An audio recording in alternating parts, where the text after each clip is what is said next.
Welcome to the Alcohol Minimalist Podcast. I'm your host, Molly Watts. If you want to change your drinking habits and create a peaceful relationship with alcohol, you're in the right place. This podcast explores the strategies I use to overcome a lifetime of family alcohol abuse, more than 30 years of anxiety and worry about my own drinking, and what felt like an unbreakable daily drinking habit. Becoming an alcohol minimalist means removing excess alcohol from your life so it doesn't remove you from life. It means being able to take alcohol or leave it without feeling deprived. It means to live peacefully, being able to enjoy a glass of wine without feeling guilty and without needing to finish the bottle. With science on our side, we'll shatter your past patterns and eliminate your excuses. Changing your relationship with alcohol is possible. I'm here to help you do it. Let's start now. Well, hello and welcome or welcome back to the Alcohol Minimalist Podcast with me, your host, Molly Watts, coming to you from a rainy, soggy, wet Oregon this morning. But there is real hope on the horizon, folks. According to the weather forecast this week, we're going to hit 70. Now, I don't know if that's really going to happen, but wow, just the idea of like sunny, warm weather. Yeah, spring's here. Hope springs eternal in the spring, right? Before we get into this episode, we have a winner of some alcohol minimalist swag. It is CW66. If that is you, please email me, molly@mollywatts.com, and let me know that you are the winner. And if you want to be entered to win some alcohol minimalist swag, all you have to do is leave a review of the podcast or the book, Breaking the Bottle Legacy, wherever you listen to podcasts or on Amazon or any other book seller that you might find it there. And CW66, thank you for your review of the podcast. All right. So what did you think of the new intro? Did you notice any difference? Ever since I recorded the first intro to Alcohol Minimalist, something about my cadence in it and the music have been bugging me. So I finally got around to re-recording it and I found some new, more upbeat music and voila. So, well, even if you didn't notice, I'm happier with it. So that's a win. Speaking of winning, how many of you are playing in some sort of March Madness bracket? According to the NIAAA tracking, who was tracking perfect brackets across all the biggest bracket games, CBS, Yahoo, ESPN, it took 28 games for the last perfect bracket to be busted. I was out in like one of the first games because I had Kentucky, who was a number 2 seed, going to the Elite Eight. So they got ousted in the first round. So yeah, not so much for me. I honestly just play for fun at my work. I don't have a good beat on college basketball anymore, except I do have my youngest son still at Gonzaga. So of course I have the Zags, along with much of the world, winning the tournament. And we'll see if this is finally the Gonzaga Bulldogs' year to win it all. Let's go Zags. All right. What does any of that have to do with this week's podcast episode? Well, honestly, not a lot, other than being in brackets, playing NFL fantasy football, choosing PGA players to win tournaments. It's something that I, along with my husband and our boys, my dad, my friends, and now even my coworkers, have done often over the years. It's just one way that we connect. And activities like these are building blocks in many layers that are the foundation of a relationship, right? But those relationships with my husband, my family, my friends, my coworkers are the bedrock of my life. And I have to believe that they are the same for all of you who are listening. And so today, here I get to the point, right? I'm coming back to another in my series, Alcohol And. It's been a minute since I've recorded one of these. And if you're interested, I've actually created a playlist over on Spotify, which I'll link in the show notes, for all of the Alcohol And episodes. They include Alcohol and Your Immune System, Alcohol and the Holidays, Alcohol and Our Kids, Alcohol and Genetics, Alcohol and the Past, Alcohol and Binging, Alcohol and Athletic Performance, Alcohol and Aging, Alcohol and Nutrition, Alcohol and Your Liver, Alcohol and Sleep, and Alcohol and Anxiety. Whew, lots. For those of you not listening on Spotify, I've also created the same playlist over on YouTube, which I will link there. And unfortunately, there is no way to share a playlist from Apple Podcasts that I'm aware of. So if you're listening there, you'll have to search back through episodes to find all of the Alcohol and series. It's always in the title, Alcohol and. But if you somehow know how to do that in Apple without having to pay for premium content, someone please let me know. Today's addition to the Alcohol and series is alcohol and relationships. So this is a loaded subject, and I've decided to tackle it in 3 ways. Number 1, how alcohol impacts your relationship with your partner, your spouse or significant other. Number 2, alcohol as it relates to your friendships. And number 3, and last but certainly not least, alcohol and your family. Now, before we get into these 3 areas, I want to first acknowledge that with the diagnostic criteria for alcohol use disorder, there are 2 that have to do with relationships. These criteria are a part of the 11 characteristics that you evaluate for alcohol use disorder. This is 1, found that drinking or being sick from drinking often interfered with taking care of your home or family or caused job troubles or school problems. Another one is continue to drink even though it was causing trouble with your family or friends. This is important because according to the DSM-5, if you meet 2 to 3 of these criteria of the 11 presented, you are considered to have mild alcohol use disorder. So just 2 that are affecting relationships and you could be considered to have mild alcohol use disorder. The ability of alcohol to compromise our relationships and our families cannot be underestimated. And it's something that as an adult child of an alcoholic, I'm intimately familiar with the negative aspects on relationships due to alcohol abuse. This podcast, again, is not geared toward recovery or for anyone who is experiencing severe alcohol use disorder.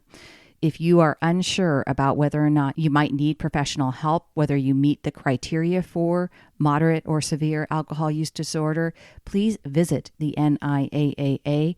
I will link it in the show notes, of course, for more information on those criteria. If you're still listening, thank you. And I hope that you find something in this episode that resonates and is helpful. Let's talk about alcohol and relationships. I actually looked up the definition of the word relationship when I was researching this episode, because as you know, if you've listened to the show for any length of time, I say that I have created a peaceful relationship with alcohol.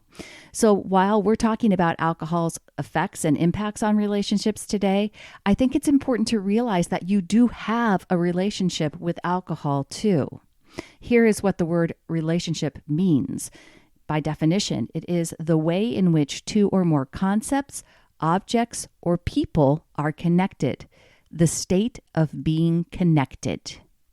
So it's the connection that is the relationship. And for a lot of us, that connection to alcohol isn't serving us.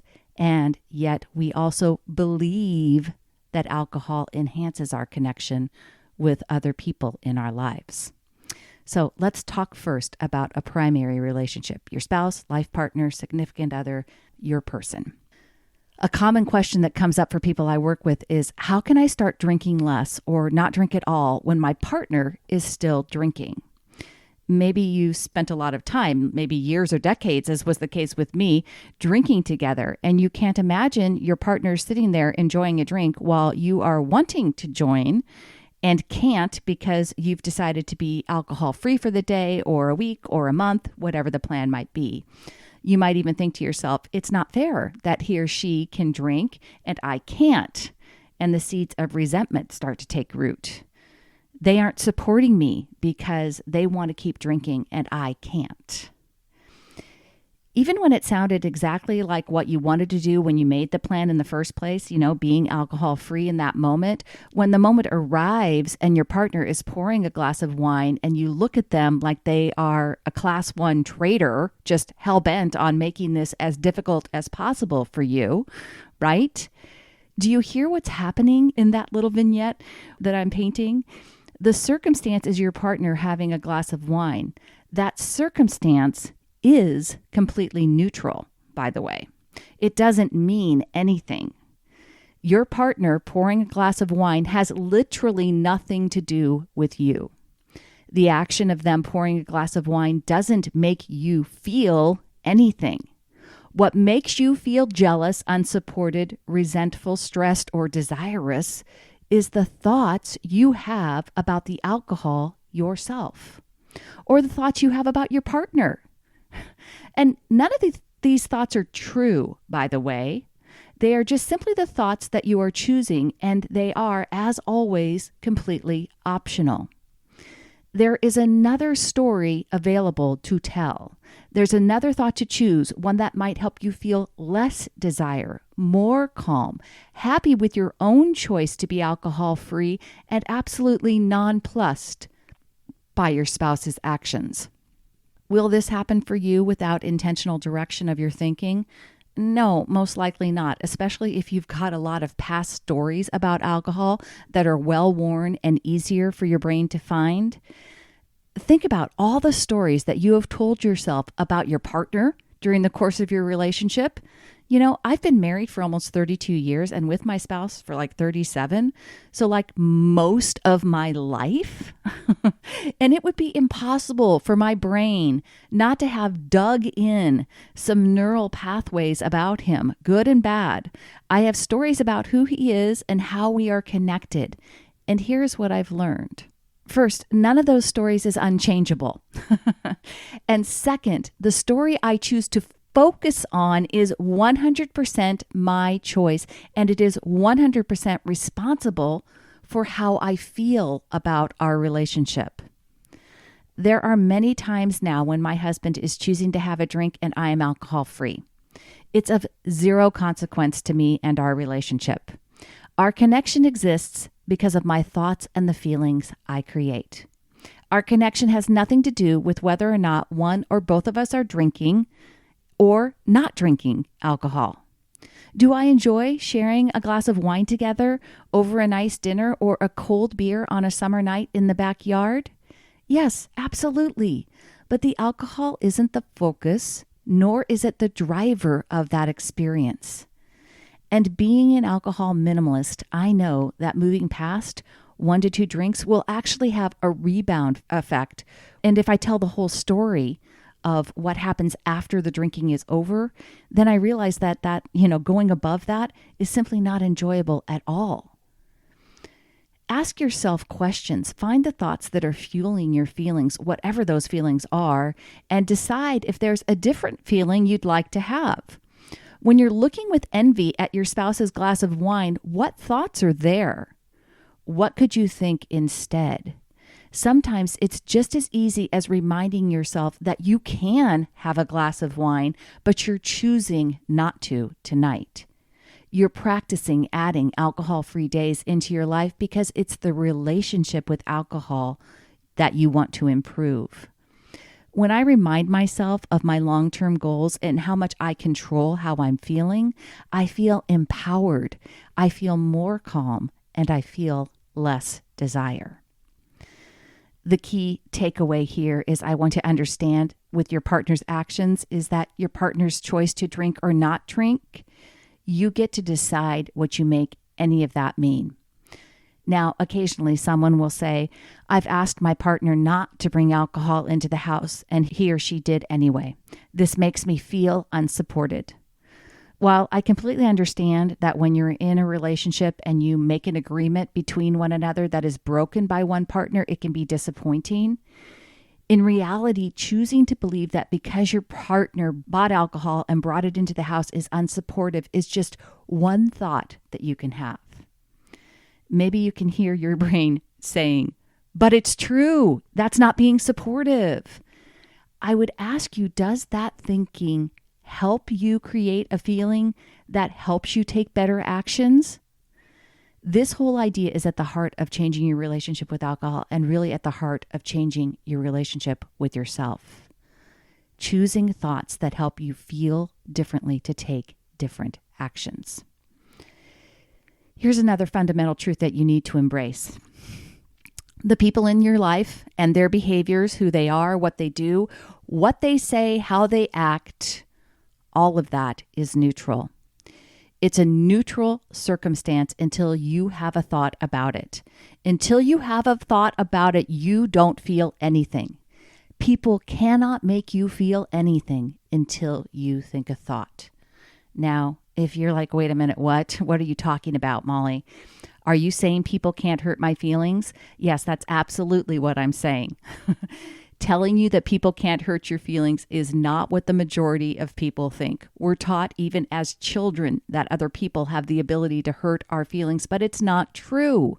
And while it may be hard for you to believe or buy into that, I want you to think about it from this perspective.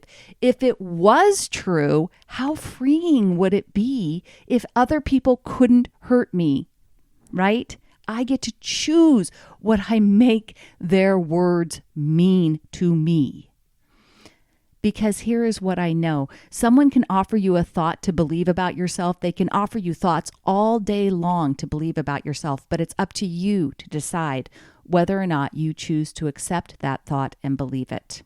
Another type of relationship that comes up when people are working on changing their drinking habits is friendships. You worry that friendships will change if you're not able to drink together.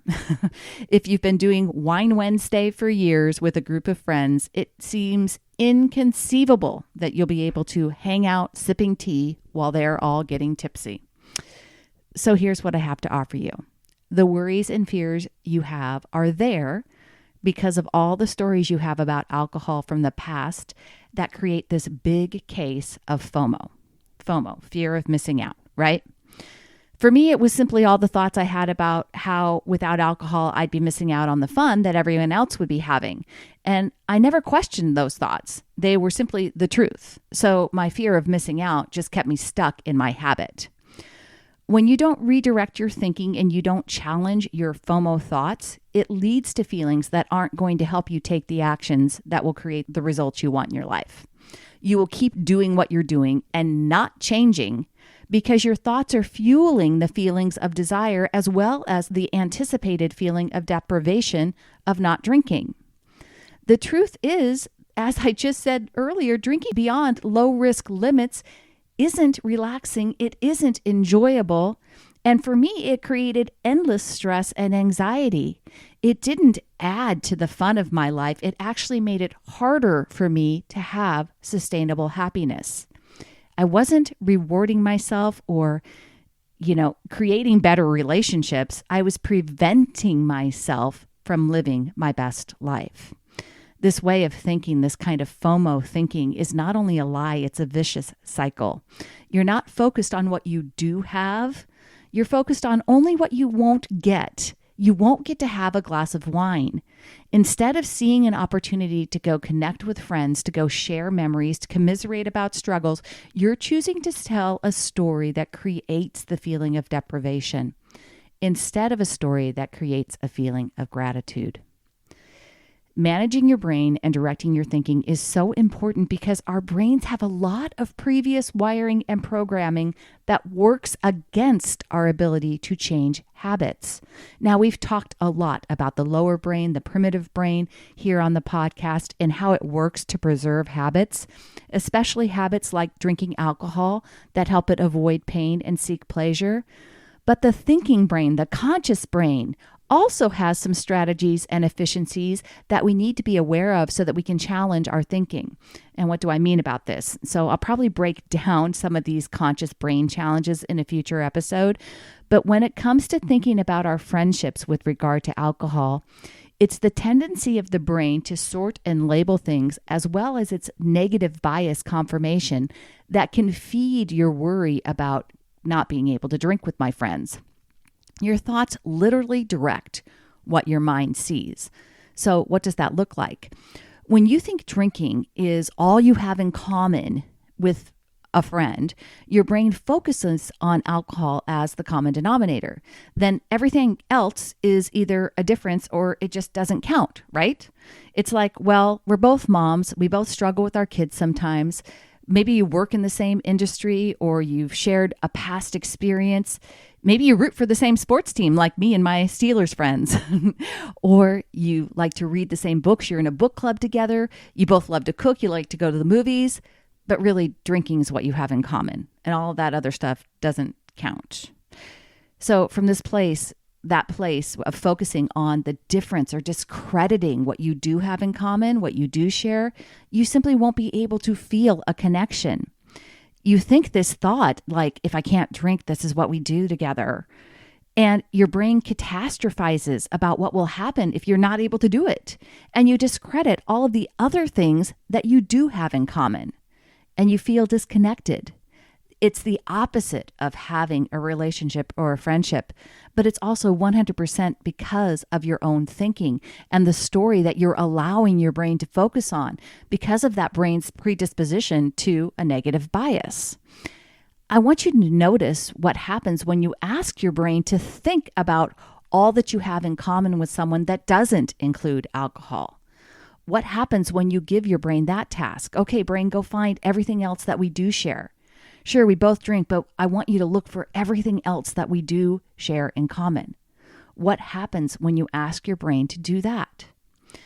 When you remind yourself of all the other ways that you can connect with your friends and how true that really is, require your brain to acknowledge the truth of that situation. If it keeps trying to tell you that alcohol is the glue that is holding your friendship together, you need to challenge it with the full story. Have you ever heard of the Ben Franklin close? I'm showing my salesperson roots here, but the Ben Franklin close is a sales closing strategy where a salesperson builds a pros and cons list with a prospect about a specific offering. It's really a balance sheet. So you can do this too with alcohol as the only reason you have friends on one side of the balance sheet, and then put all of the other things that you have in common with your friend on the other. It's going to show you visually that you have a lot more in common in the one column than just alcohol is so important to my friendship side, right? Lots of reasons versus one. So it's just another way, a story that your brain likes to tell you to hold on to the habit is telling yourself that alcohol is so important. It's trying to focus you there instead of the reality that you actually have so much more in common. All right, last but certainly not least, alcohol and your family. So if you've listened to this podcast for any length of time, you know that my legacy with alcohol started long before I ever created my own negative drinking habit. My mother was physically dependent on alcohol and was a functional alcoholic for most of my life.